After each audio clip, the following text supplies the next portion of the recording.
Brought to you by Biz Analyst by खाता book. ना computer ना फाइल, अब टैली डेटा ऑन मोबाइल बिज एनालिस्ट के साथ। नमस्कार, सौरभ द्विवेदी नाम है हमारा और आप देखना शुरू कर चुके हैं लल्लन टॉप शो। भारत के नक्शे पर आपको क्या नजर आता है? आप हमसे पूछेंगे तो हमें नजर आता है कंफ्यूजन कि किसकी तारीफ करें और किसे छोड़ें। हर सूबा एक से एक है। गुजरात वो सूबा जिसके दम पर हम दुनिया में दूध के उत्पादन में नंबर 1 हुए। कर्नाटक वो सूबा जिसके उद्योगों ने भारत के अंतरिक्ष कार्यक्रम को सहारा दिया और अब आईटी हब है। हरियाणा वो सूबा जहां के गांवों से दुनिया में नाम कमाने वाले ओलंपियन निकलते हैं। महाराष्ट्र और तमिलनाडु एक दूसरे से औद्योगिक उत्पादन में होड़ लगाते हैं। राजस्थान वो सूबा जिसने आधुनिक होने के क्रम में अपने अतीत के गौरव को, संस्कृति को सहेज कर रखा। आज दुनिया उसे देखने आती है। आप सूबों के नाम गिनाते जाइए, हम बताते जाएंगे कि वहां कौन सी अच्छी बात है। बहुत मन करता है ये सारी बातें करने का, लेकिन फिर हमारी नजर जाती है एक दूसरे नक्शे पर और दुख होने लगता है। आज इसी नक्शे की बात करेंगे जिससे खून बह रहा है। थोक महंगाई के आंकड़ों और पारंपरिक चिकित्सा पद्धति के क्षेत्र में हुई एक नई पहल की बात भी करेंगे। लेकिन शो में सबसे पहले दिन का वीडियो।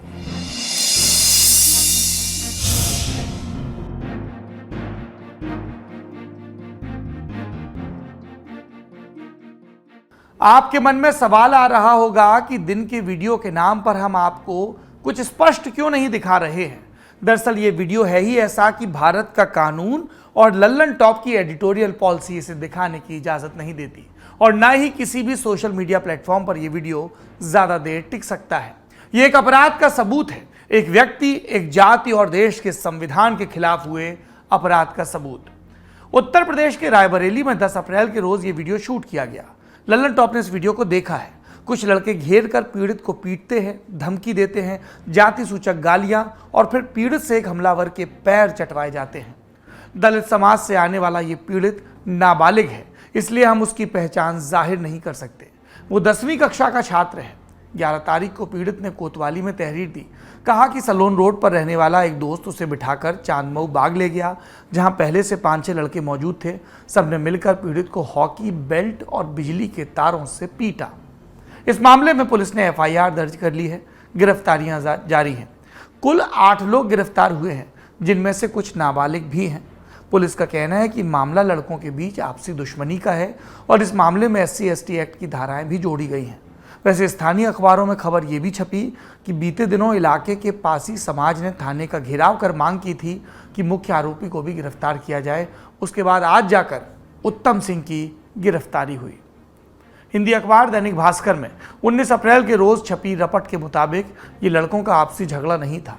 अखबार ने लिखा कि पीड़ित के पिता 10 साल पहले गुजर गए थे। मां गांव के दबंगों के खेत में काम करती थी। पीड़ित ने दबंगों से मां की मजदूरी मांगी और यही उसका अपराध था और उसे ये सजा दी गई। बात मजदूरी मांगने की हो या फिर लड़कों का आपसी झगड़ा, ये सोचने वाली बात है कि एक बच्चे को पीट कर तलवे चटवाते बच्चों के दिमाग में ये सब किसने भरा? उन्हें किसने बताया कि वो अगड़ा है और दूसरा पिछड़ा? उन्हें किसने बताया कि एक दलित से तलवे चटवाए जा सकते हैं? और सबसे बड़ा सवाल ये कि जिन लोगों को ऐसी खबरों में दबंग लिख दिया जाता है, आखिर वो कौन होते हैं और उनको उनके हिस्से की सजा क्यों नहीं मिलती? अब चलते हैं दिन की सुर्खियों की तरफ। पहली सुर्खी का ताल्लुक है महंगाई से, लेकिन पहले एक डिस्क्लेमर। क्या महंगा है और क्या नहीं, इस पर अब भारत एकमत नहीं रहा। गली नुक्कड़ पर खड़े अर्थशास्त्री आपको बताएंगे और बता नहीं पाए तो व्हाट्सएप पर लिखकर भेज देंगे कि ना ईंधन महंगा हुआ ना नींबू। कमाते हैं तो खर्चा भी करने लगेंगे। अब लगने लगा है कि अगर पॉवर्टी एक स्टेट ऑफ माइंड हो सकता है तो इन्फ्लेशन भी एक स्टेट ऑफ माइंड ही होगा। तभी तो 18 अप्रैल को सुबह 11:30 बजे भाजपा के राज्यसभा सांसद और बिहार के पूर्व उप मुख्यमंत्री सुशील मोदी ने ट्वीट किया कि रूस और यूक्रेन की लड़ाई के बाद भी पीएम ने नहीं बढ़ने दी खाद्य पदार्थों की कीमत। साथ में एक अखबार की कतरन भी थी जिसमें उस कार्यक्रम का ब्यौरा था जहां पूर्व डिप्टी सीएम जी ने ये बात कही। इस ट्वीट को 24 घंटे भी पूरे नहीं हुए और थोक महंगाई के आंकड़ों पर खबरें इंटरनेट पर तैरने लगी। थोक महंगाई बढ़कर 14.5% हो गई है। ये मार्च 2022 के आंकड़े हैं। इसके साथ ही थोक महंगाई पिछले 10 साल के दूसरे सबसे ऊंचे स्तर पर चली गई है। इससे ज़्यादा थोक महंगाई सिर्फ नवंबर 2021 में देखने को मिली थी, तब ये 14.9% की दर से बढ़ रही थी। आप पूछेंगे ये सारी बातें हमें कैसे मालूम, तो जान लीजिए कि थोक महंगाई के आंकड़े आते हैं केंद्रीय वाणिज्य एवं उद्योग मंत्रालय द्वारा जारी किए जाने वाले होलसेल प्राइस इंडेक्स यानी WPI की शक्ल में। थोक और खुदरा महंगाई की गणना सरकार कैसे करती है, इसके लिए आपको कॉमर्स का छात्र होना होगा, पर मोटा माटी इतना जान लीजिए कि थोक महंगाई की गणना के लिए माल की ढुलाई का खर्च, टैक्स और दुकानदार के मार्जिन को हटाकर दाम देखा जाता है। और खुदरा महंगाई से उलट थोक महंगाई में सिर्फ वस्तुओं की कीमत को देखा जाता है, सेवाएं इस गणना का हिस्सा नहीं होती। फरवरी में थोक महंगाई थी 13.11% और जनवरी में थी 12.96%। इसका मतलब लगातार 3 महीनों से थोक महंगाई बढ़ती ही जा रही है। वित्त वर्ष 2021-22 का आखिरी महीना मार्च ही था, तो अब 2021-22 का आखिरी औसत भी लगा लिया गया है, जो कि 13% के लगभग बैठ रहा है। अप्रैल 2012 से खुदरा और थोक महंगाई की नई सीरीज के आधार पर गणना की जा रही है। साल 2021-22 इस सीरीज का सबसे महंगा साल साबित हुआ। लाजमी है कि आप जानना चाहेंगे कि दूसरा सबसे महंगा साल कौन सा था, तो इसके लिए हम आपको हिंदुस्तान टाइम्स अखबार में छपे रोशन किशोर के लेख का हवाला देंगे। रोशन लिखते हैं कि आज से पहले थोक महंगाई का रिकॉर्ड था 2012-13 के नाम। तब थोक महंगाई 6.9% की रफ्तार से बढ़ रही थी। उन दिनों रघुवीर यादव का गाया गाना बहुत चर्चा में था, महंगाई डायन खाए जात है। ताज़ा आंकड़े बताते हैं कि डायन की भूख शांत नहीं हुई, उसके पेट का आकार अब 2 गुना हो गया है। ये ठीक वही कहानी है जो हमने 1 अप्रैल को सुनाई थी। फर्क सिर्फ इतना है कि उस दिन हम खुदरा महंगाई की बात कर रहे थे। तब हमने आपको बताया था कि खुदरा महंगाई 17 महीनों में सबसे ज़्यादा हो गई है। थोक और खुदरा महंगाई बढ़ने का कारण कमोबेश एक ही है, कच्चे तेल की कीमत बढ़ गई, लेकिन केंद्र और राज्य की सरकारों ने टैक्स का बोझ कम नहीं किया। आपको मालूम होना चाहिए कि भारत में केंद्र और राज्य सरकारें मिलकर इतना टैक्स वसूलते हैं कि पंप पर बिक रहे पेट्रोल के दाम में 50 से 52% रकम टैक्स की हो जाती है। इसका मतलब यह हुआ कि जब कच्चा तेल रिफाइनरी से पेट्रोल की शक्ल में बाहर निकलता है, तब दोनों सरकारें मिलकर मूल कीमत पर 100 से 104% का टैक्स लाद देती हैं। यह आपको इसलिए बताया ताकि आप समझ सकें कि ईंधन के दाम में यूक्रेन पर रूसी आक्रमण का हिस्सा कितना है और सरकार द्वारा लगाए गए टैक्स का कितना। वैसे आप चाहें तो इस बात में राहत भी खोज सकते हैं कि रूसी आक्रमण के चलते भारत गेहूं का निर्यात कर रहा है और महंगाई के तेजी से बढ़ने के चलते सरकार के अनुमान से कहीं ज़्यादा टैक्स संग्रहण हो रहा है। पर चिंता की बात यह है, जो अमूमन देखने को भी मिलता है, कि जब खुदरा महंगाई बढ़ती है तो थोक महंगाई की रफ्तार थमती है। पर इस बार ट्रेंड उल्टा है। इसका मतलब ये हुआ कि महंगाई अभी और रहने वाली है, और इसका मतलब ये भी हुआ कि अपनी सरकारों से सवाल पूछना शुरू कर दीजिए। दूसरी सुर्खी का संबंध है गुजरात से। गुजरात में चुनाव आसन्न है। प्रधानमंत्री नरेंद्र मोदी 3 दिन के दौरे पर हैं। अलग अलग कार्यक्रमों में उन्होंने तकरीबन 20,000 करोड़ की विकास योजनाओं का शिलान्यास किया, लोकार्पण आदि भी। आज प्रधानमंत्री ने बनासकांठा की बनास डेयरी में एक नए डेयरी प्लांट का उद्घाटन किया। इसके बाद उन्होंने महिलाओं के एक सम्मेलन को संबोधित भी किया। प्रधानमंत्री ने कहा कि गुजरात के विद्या समीक्षा केंद्र को दूसरे राज्यों में भी लागू किया जाना चाहिए। इसके द्वारा गुजरात की राजधानी गांधीनगर में स्कूलों के कमांड एंड कंट्रोल को सुनिश्चित किया जाता है। इसके बाद प्रधानमंत्री मोदी जामनगर पहुंचे। यहां उन्होंने विश्व स्वास्थ्य संगठन के महानिदेशक डॉक्टर टेड्रोस अधनोम घेब्रेयेसस के साथ मिलकर WHO global centre for traditional medicine यानी GCTM का भूमि पूजन किया। इस कार्यक्रम के लिए डॉक्टर टेड्रोस खुद भारत आए थे। उन्होंने गुजराती में जनता का अभिवादन किया तो सभी के चेहरे पर मुस्कान तैर गई। डॉक्टर टेड्रोस के अलावा इस कार्यक्रम में मॉरिशस के प्रधानमंत्री प्रविंद कुमार जगन्नाथ भी शामिल हुए। बांग्लादेश की प्रधानमंत्री शेख हसीना, नेपाल के प्रधानमंत्री शेर बहादुर देउबा और भूटान के प्रधानमंत्री लोटाय शेरिंग भी वीडियो कॉन्फ्रेंसिंग के माध्यम से इस कार्यक्रम से जुड़े। आपने मेहमानों की सूची सुनी, अब सुनिए कि ये GCTM क्या है और बनने के बाद क्या काम करेगा। इसके नाम में ट्रेडिशनल मेडिसिन है, तो ये पारंपरिक औषधियों से संबोधित है। WHO के मुताबिक अलग अलग संस्कृतियों के लोगों ने रोग टालने और उपचार हेतु जो ज्ञान, कौशल और परंपराएं अर्जित की, उन्हें ट्रेडिशनल मेडिसिन माना जाएगा। इसके तहत एक्यूपंक्चर और आयुर्वेद जैसी उपचार पद्धतियां आती हैं। 2020 में भारत और WHO के बीच इन पद्धतियों पर काम करने के लिए GCTM की स्थापना का करार हुआ था। भारत इसके लिए तकरीबन 1900 करोड़ रुपए खर्च करने जा रहा है। GCTM के जरिए पारंपरिक पद्धतियों को लेकर वैज्ञानिक तरीके से रिसर्च होगी और विश्व स्वास्थ्य की बेहतरी के लिए पारंपरिक उपचार पद्धतियों का भी इस्तेमाल होने लगेगा। फिलहाल दुनिया में पारंपरिक पद्धतियों का ज्ञान बिखरा है, उसका संकलन नहीं हो रहा, ना ही आधुनिक तरीके से रिसर्च की जा रही है और सारी जानकारी वक्त बीतने के साथ खो रही है। एक दूसरी समस्या यह भी है कि पारंपरिक इलाज के नाम पर कई अवैज्ञानिक तरीके भी उपचार में इस्तेमाल होते हैं। जीसीटीएम इन सब का हल खोजने की एक अच्छी कोशिश है। आखिरी सुर्खी का संबंध है कोरोना से। जी, हमने कल आपको केंद्र सरकार के बयान के बारे में बताया था। इसके मुताबिक केरल की तरफ से 5 दिन के आंकड़े एक साथ जारी करने के बारे में बताया और आंकड़ों में उछाल की वजह भी। आज जारी आंकड़ों में इस बात की तस्दीक होती दिखी। बीते 24 घंटे में पूरे देश में 1247 नए मामले सामने आए, 928 मरीज ठीक हुए, सिर्फ एक व्यक्ति की मौत हुई यूपी में। लल्लन टॉप कोरोना पर नजर बनाए है। जो भी नई जानकारी सामने आएगी हम अपने जरिए आप तक पहुंचाते रहेंगे। ये थी सुर्खियां। अब चलते हैं दिन की बड़ी खबर की तरफ। अप्रैल का महीना आमतौर पर हीट वेव का महीना होता है। देश के ज्यादातर हिस्सों में लू चलना शुरू हो जाती है। सूरज अपनी प्रचंड तपिश पर होता है। लेकिन इस वक्त हीट वेव से भी ज्यादा तेजी से देश में एक दूसरी वेव चल रही है जिसका नाम है हेट वेव। दोनों में फर्क क्या है? हीट वेव में इंसान ज्यादा से ज्यादा घर के अंदर रहता है, ठंडे पेय पदार्थों की तलाश करता है, दिमाग ठंडा रखता है। लेकिन हेट वेव में लोग घरों से निकलते हैं, मंदिर मस्जिद के नाम पर लड़ते हैं, जुबान से आग उगलते हैं और ठंडे पेय पदार्थ के बजाय एक दूसरे की जान के प्यासे होते हैं। हीट वेव में थोड़ी शारीरिक हानि हो सकती है पर बदनामी नहीं होती। पर हेट वेव न सिर्फ एक धर्म या संप्रदाय बल्कि समूचे मुल्क को बदनाम करती है। बदनामी की उस लहर से अब देश का कोई भी कोना अछूता नहीं। उत्तर से लेकर दक्षिण, पूर्व से लेकर पश्चिम तक हर तरफ एक धुआं है जो दो धर्मों की टकराहट से रह रहकर सुलग रहा है। कहाँ है वो धुआं? मैप पर समझाते हैं। आज हम नया व्यवस्था, नया इंतजाम करके आए हैं। शुरू करते हैं दक्षिण की दिशा से। अभी देखिए हमारे भाई साहब इसको, ये बड़ा इंग्लिश आज व्यवस्था है, करेंगे। केरल में पलक्कड़ पड़ता है, पल्लकड़ है, पलक्कड़ को भाई साहब ने पल्लकड़ लिख दिया है। इसको आगे ठीक करवा लिया जाएगा। हम भी थोड़ा भीतर आ जाते हैं। अब देखिए, आप पहली बार टीवी का इस्तेमाल हो रहा है तो मुस्कुराइए कि लल्लन टॉप आधुनिक हो रहा है। यहां पे क्या हुआ? आरएसएस के कार्यकर्ता की हत्या हुई। उससे पहले पीएफआई कार्यकर्ता की आपने देखा होगा। पिछले दिनों संसद में अमित शाह ने इन राजनीतिक हत्याओं का जिक्र करते हुए लेफ्ट पार्टियों पर निशाना साधा था क्योंकि वहां पर पिनराई विजयन की सरकार है। अब केरल से आते हैं कर्नाटक, बेंगलुरु।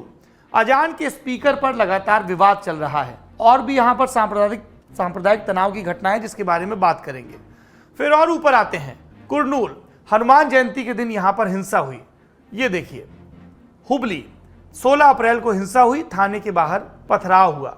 देश के झंडे में आगे बढ़ते हैं महाराष्ट्र। लगातार मुंबई से खबरें आ रही हैं, अजान के लाउडस्पीकर का विवाद और दूसरे विवाद। और ऊपर आते हैं महाराष्ट्र में ही अमरावती। 17 अप्रैल को झंडा फहराने पर यहां पर विवाद हुआ, हिंसा हुई। ये देखिए, महाराष्ट्र से आगे गुजरात आ गए। बड़ोदरा बाइक टक्कर हुई, सांप्रदायिक रंग ले लिया हिंसा ने। आणंद रामनवमी के दौरान हिंसा हुई, एक मौत हुई। साबरकांठा, हिम्मतनगर में यहां भी रामनवमी के दिन हिंसा हुई। ऊपर आते हैं राजस्थान, करौली। रामनवमी के जुलूस के बाद 2 दिन तक हिंसा हुई। और ऊपर आते हैं हरियाणा का भिवानी। ढाणा रोड पर मजार तोड़कर मूर्ति स्थापित कर दी गई। हिमाचल का ऊना, धर्म संसद के नाम पर उकसाने वाला भाषण। रुड़की, हनुमान जयंती शोभा यात्रा के दौरान हिंसा और आगजनी। दिल्ली, जहांगीरपुरी में हनुमान जयंती के दिन दंगा। यूपी का कानपुर, 17 अप्रैल को हिंदू राष्ट्र बनाने का प्रस्ताव। मुजफ्फरपुर, बिहार में रामनवमी के दिन मस्जिद पर झंडा। और नीचे आते हैं झारखंड का लोहरदगा, रामनवमी और जुलूस को लेकर हिंसा। बंगाल का हावड़ा, यहां भी रामनवमी जुलूस, हिंसा, कई घायल। इस हेट वेव को कैसे रोका जाए, इस पर बात करनी है आज। भारत के नक्शे पर ये लाल लकीरें किसी भी सामान्य शख्स के लिए चिंता का विषय हो सकती हैं।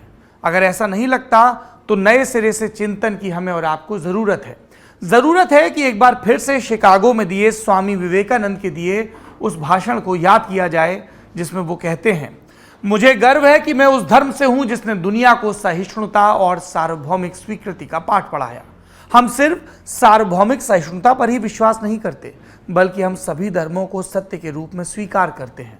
मुझे गर्व है कि मैं उस देश से हूं जिसने सभी धर्मों और सभी देशों के सताए लोगों को अपने यहां शरण दी। 1893 में जिस मंच पर खड़े होकर वो अमेरिका के विद्वानों को हिंदुस्तान का परिचय देते हैं, वहीं पर वो सांप्रदायिकता पर चोट भी करते हैं। सांप्रदायिकता, कट्टरता और इसके भयानक वंशजों के धार्मिक हट ने लंबे समय से इस खूबसूरत धरती को जकड़ रखा है। उन्होंने इस धरती को हिंसा से भर दिया है और कितनी ही बार यह धरती खून से लाल हो चुकी है। न जाने कितनी सभ्यताएं तबाह हुई और कितने देश मिटा दिए गए। यदि ये खौफनाक राक्षस नहीं होते तो मानव समाज कहीं ज्यादा बेहतर होता जितना कि अभी है। जो खौफनाक राक्षस तब थे जिसको लेकर स्वामी जी चिंता जताते हैं, वो अब भी हैं। ये माहौल खराब करने का काम कर रहे हैं। गाए बगाए दुनिया के तमाम बड़े लोग ये कहते पाए गए कि 21वीं सदी हिंदुस्तान की है। खुद हमारे प्रधानमंत्री नरेंद्र मोदी ने इस बात का कई बार जिक्र किया, लेकिन आज की तारीख में हिंदुस्तान को सांप्रदायिकता का ऐसा लबादा उड़ाने की कोशिश हो चली है जिसके सामने नफरत के सिवाय कुछ नहीं दिखता। वक्त की मांग है कि प्रधानमंत्री नरेंद्र मोदी और गृह मंत्री अमित शाह वो खुद इन सब मामलों में दखल दें और राज्यों से रिपोर्ट मांगे। एक कमेटी बनाई जाए जो इन घटनाओं को एक खांचे में रखकर मॉनिटर करे। कार्रवाई ऐसी हो कि आगे मिसाल दी जाए और फिर कोई किसी दूसरे धर्म के अनादर की हिमाकत ना करे और ना ही किसी जुलूस पर पत्थर चलाने की जरूरत करे। दिल्ली दंगों के 5 आरोपियों पर एनएसए लगा दिया गया है। गृह मंत्री अमित शाह सख्त कार्रवाई के निर्देश दे रहे हैं। आप देखिए, कमोबेश हर जगह एक जैसी घटनाएं, त्योहार, जुलूस, उन्मादी गाने, हथियार, नारेबाजी, धार्मिक टकराव, फिर उन पर पत्थरबाजी, आगजनी और गोली चलना। ये एलिमेंट आपको लगभग हर हिंसा में देखने को मिल जाएगा। बावजूद इसके पुलिस दूसरी घटनाओं से सीखने को तैयार नहीं होती। दिल्ली के जहांगीरपुरी में पुलिस की तैयारी में झोल ही झोल थे। हमने इस पर यूपी के पूर्व डीजीपी विक्रम सिंह से आज बात की, सुनिए। उसमें बहुत व्यापक बंदोबस्त और कार्रवाई की जाती है और हफ्तों पहले तैयारी हो जाती है। हर थाने में हिंदुस्तान के 6-7 रिकॉर्ड ऐसे होते हैं जो कि इस तरीके के त्योहारों के बारे में लेखा जोखा और जानकारी रखते हैं। मसलन त्योहार रजिस्टर यानी फेस्टिवल रजिस्टर, रजिस्टर बदमाशान, सांप्रदायिक गुंडा रजिस्टर, सांप्रदायिक सूचना रजिस्टर, थाना अध्यक्ष गोपनीय डायरी आदि। इन सबको पढ़ने के बाद जुलूस के रूट के ऊपर एक तो कोई नई चीज नहीं हो सकती है, जो एस्टैब्लिश्ड है, जिसकी इजाजत दी जाती है वही हो सकती है। रास्ते में कोई अगर रोड़ा है, व्यवधान है, उसको हटाया जाता है। धारा 133 सीआरपीसी का इस्तेमाल करते हुए अगर है तो जबरदस्ती हटाया जाता है। जिस चीज की इजाजत है वही ले जा सकते हैं। अगर इजाजत चाकू, बल्लम, लाठी, डीजे, लाउडस्पीकर की नहीं है तो वो नहीं जाएगा। चूक से ज्यादा मैं ये कहूंगा कि जो अपेक्षित था, जो संसाधन आपके पास थे, दिल्ली कोई सामान्य नगर तो नहीं है, देश की राजधानी है। और विशेषकर उन परिस्थितियों में जब करौली, खरगोन में समस्याएं हो चुकी थी, अन्य जगहों पे समस्याएं हो चुकी थी, तो और ज्यादा सावधानी की आवश्यकता थी, जो मैं समझता हूं कि अगर रहती तो ये अप्रिय घटना न होती। अब यहां से कई सवाल उठते हैं। बड़े से शहर में जहां टकराव की स्थिति हो सकती है, वहां से जुलूस या यात्रा की अनुमति क्यों दी जाती है? बिना अनुमति के हथियारों से लैस यात्रा कैसे निकल जाती है? और यदि अनुमति दी जाती है तो उन जगहों का, उन रूट्स की सुरक्षा का सुनिश्चित किया जाना किसकी जिम्मेदारी है? कई लोग कह सकते हैं कि जुलूस हिंदुस्तान में नहीं निकलेगा तो क्या पाकिस्तान में निकलेगा? हम कहते हैं हिंदुस्तान में ही निकलेगा। पहली बार नहीं निकल रहा है, बरसों से निकल रहा है, लेकिन उसके लिए भी कुछ कानून कायदे हैं। ना तो मस्जिद पर झंडा फहराना उस कायदे में आता है और ना ही मस्जिद पर झंडे की फोटोशॉप पिक्चर पर हिंसा करना। कर्नाटक के हुबली में क्या हुआ? मस्जिद से जुड़ी एक फोटो में छेड़छाड़ कर सोशल मीडिया पर पोस्ट कर दी गई। शनिवार 17 अप्रैल को नमाज के बाद भीड़ पुराने शहर के थाने पहुंची, उग्र नारेबाजी करने लगी। पुलिस ने भीड़ को तितर बितर करने की कोशिश की, लेकिन ये हिंसक होती गई। शांत कराने के लिए पुलिस ने हवा में 9 राउंड गोलियां चलाई, आंसू गैस के गोले छोड़े। उन्मादी तब भी नहीं माने तो पुलिस ने रबड़ की गोलियों का इस्तेमाल किया। हुबली पुलिस के मुताबिक एक धार्मिक स्थल को अपवित्र करने वाली मॉफ्ड वीडियो को पोस्ट करने वाले शख्स को गिरफ्तार किया गया। वीडियो को लेकर लोगों में नाराजगी थी, उन्होंने इसके खिलाफ शिकायत दर्ज कराई। आरोपी को गिरफ्तार कर लिया गया। बावजूद इसके ये उन्मादी, ये दंगाई नहीं माने, बेहिसाब पत्थरबाजी की। हिंसा में 7 पुलिस वाले घायल हुए, जिनमें से एक इंस्पेक्टर की हालत नाजुक है। शनिवार रात जैसे बीती, रविवार सुबह फिर हिंसा हुई। उन्मादियों ने, दंगाइयों ने गाड़ियों, अस्पताल और थाने पर पत्थरबाजी की। जैसे तैसे हालात पर काबू पाया गया। इलाके से तनाव की खबरें पहले भी आई थी। जब एक मुस्लिम फल विक्रेता को मंदिर के बाहर फल बेचने से रोका गया था, उसके ठेले को पलटा गया था और हिंसा उसकी खबर। अब उपद्रव के आरोप में अब तक 80 लोगों को गिरफ्तार किया जा चुका है, बाकी और लोगों की तलाश जारी है। अब सुनिए इस मामले पर सूबे के मुख्यमंत्री ने क्या कहा। ಅಲ್ಲ, ಈಗಾಗಲೇ ತನಿಖೆ ನಡೀತಾ ಇದೆ, ತೀವ್ರವಾದ ತನಿಖೆ ನಡೆಸ್ತೇವೆ. ಯಾರು ತಪ್ಪಿಸಿದಾರೋ ಅವ್ರ ಶಿಕ್ಷೆ ಕೊಟ್ಟೇ ಕೊಡ್ತಾರೆ, ಪ್ರಶ್ನೆ. ಯಾರು ಕಾನೂನು ಕೈ ತೊಳ್ಕೊಳ್ತಾರೆ, ಅದು ಪೊಲೀಸ್ ಸ್ಟೇಷನ್ ಮೇಲೆ ದಾಳಿ ಮಾಡುವಂಥದ್ದು ಅಕ್ಷಮ್ಯ ಅಪರಾಧ, ಖಂಡಿತವಾಗಿ ಕ್ರಮ ತಗೊಳ್ತಾರೆ. इबादत को इल्म की पहली तालीम माना जाता है। एडिटेड वीडियो और फोटो को देखकर उकता जाना, हिंसा करना, ये कहीं से भी जायज नहीं है। पुराने जमाने में एक दूसरे के धर्मस्थल पर मांस फेंक कर दंगा भड़काया जाता था। नए जमाने में उसकी जगह फोटो और वीडियोस ने ले ली है। ये घटनाएं न सिर्फ सामाजिक ताने बाने को तबाह कर रही हैं, बल्कि देश के अर्थतंत्र पर भी तगड़ी चोट। सबसे पहले आगजनी और पथराव में सार्वजनिक संपत्तियों को नुकसान पहुंचाया जाता है। दूसरा, निवेशकों के मन को भय की भावना से भरता है। ये कितना अजीब है हमारे इन शहरों का यूं सुर्खियों में आना। केरल का पलक्कड़, जो अपनी खूबसूरती के लिए जाना जाता है, वहां पॉलिटिकल किलिंग हो रही है। रुड़की, जिसका नाम सुनते ही पहली चीज IIT जेहन में आती है, वहां दंगे जैसी स्थिति बन जाती है। आंध्र प्रदेश का कुर्नूल प्राचीन मंदिरों और गुफाओं के लिए प्रसिद्ध है। उसकी प्रसिद्धि को हिंसक घटनाएं दाग लगाती हैं। बीते 20 दिनों में जहां जहां हिंसा हुई, वहां कई ऐसे शहर हैं जो आमतौर पर विवादों के लिए खबरों में नहीं आते।